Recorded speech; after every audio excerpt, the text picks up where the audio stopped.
نظام الدین اولیاء محبوب الہی دلی والے، اب ان کے زمانے کا جو بادشاہ تھا ان سے ملاقات کرنے رکھا تو بہت بار بولا کہ حضرت کو دربار میں لے کر آتا ہو۔ نظام الدین اولیاء کچھ نہ کچھ بہانہ بول کر اس کے دربار میں نہیں جاتے تھے، کہتے تھے وہاں دنیا ہے، وہاں فقیروں کا کیا کام۔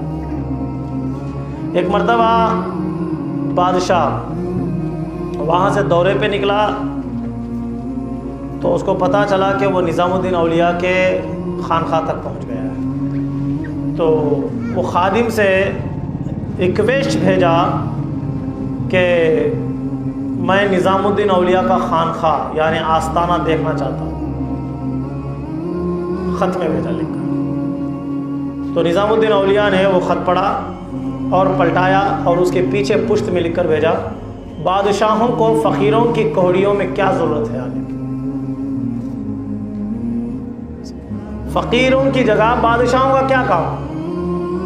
تو پھر وہ بادشاہ کہنے لگا، حضرت خیر آپ سے ملاقات، میں جانتا ہوں کہ آپ مجھ سے ملاقات کرنا پسند نہیں کرتے، میں آپ کے خانقاہ کی زیارت کرنا چاہتا ہوں، آپ کا آستانہ دیکھنا چاہتا ہوں۔ وقت کا بادشاہ ایک اللہ کے ولی سے ریکویسٹ کر رہا ہے کہ میں آپ کا آستانہ دیکھنا چاہتا ہوں، یہ ہوتی ہے ولا خوفن کا ترجمہ۔ وقت کا بادشاہ بھی سامنے کھڑا ہو جاتا ہے تو ولی نہیں گھبراتا، حالانکہ بادشاہ کے پاس دولت ہوتی ہے، طاقت ہوتی ہے، ملکیت ہوتی ہے، فوج ہوتی ہے، ولی کے پاس کچھ بھی نہیں، ایک چھوٹی موٹی چٹائی ہوتی ہے، ایک چھوٹا سا مصلی، وضو بنانے کا لوٹا، یہ اولیاء اللہ کی شان ہوتی ہے، لیکن پھر بھی بادشاہ سے خوف زدہ نہیں ہے۔ تو حضرت نظام الدین اولیاء محبوب الہی نے انہیں اجازت دے دی کہ جاؤ دیکھ لو، اور یہ اپنے گوشے شریف میں تشریف لے گئے۔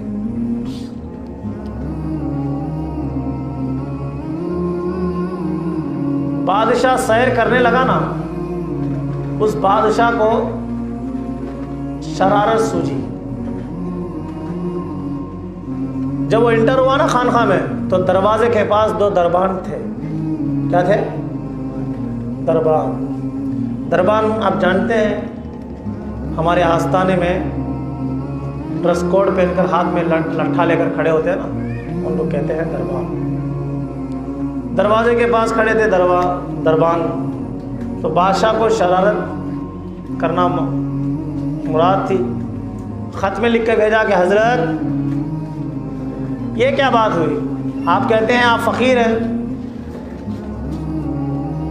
بادشاہوں کے پاس بھی دربان ہوتے ہیں اور آپ فقیروں کے پاس بھی دربان،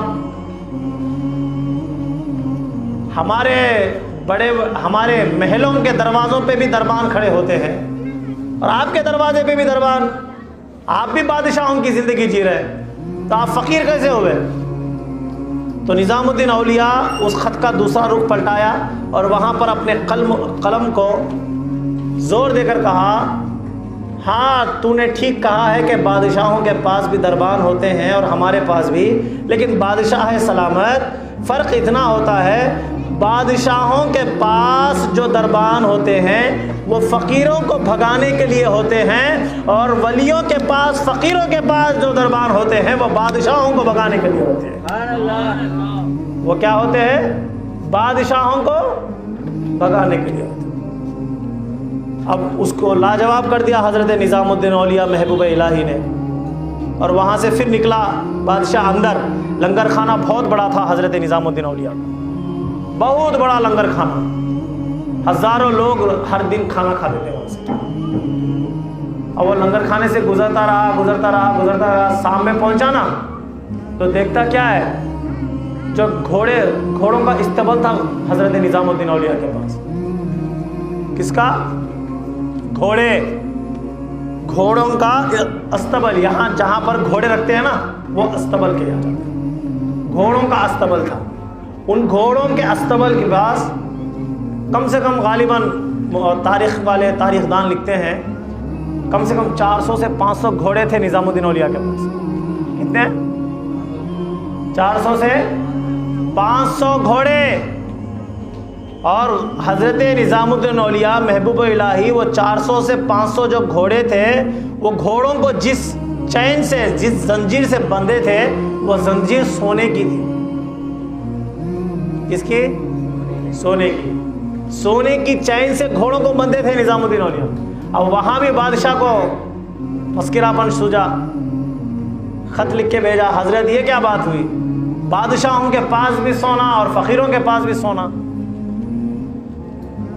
کیا لکھا؟ بادشاہ کے پاس بھی سونا اور فقیروں کے پاس بھی سونا. پھر آپ بھی بادشاہوں کی زندگی جیتے ہیں, آپ فقیر کیسے ہوئے؟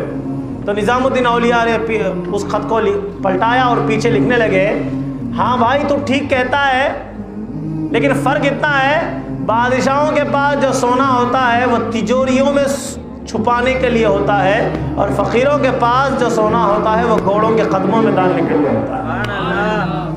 یہ ہوتا ہے جرت کلامی, اور یہ ہوتا ہے حاضر کلامی. سامنے وقت کا بادشاہ دلی کا شہنشاہ کھڑا ہے, لیکن نظام الدین اولیاء جو ہیں, نظام الدین اولیاء جو ہیں بے باکی سے جواب دے رہے ہیں. کیوں؟ اس آیت کی تشریح میں اللہ فرماتا ہے وَلَا خَوْفٌ, وہ کسی سے خوف نہیں کھاتے, وہ ڈرتے ہیں تو فقط اللہ کی ذات سے ڈرتے ہیں.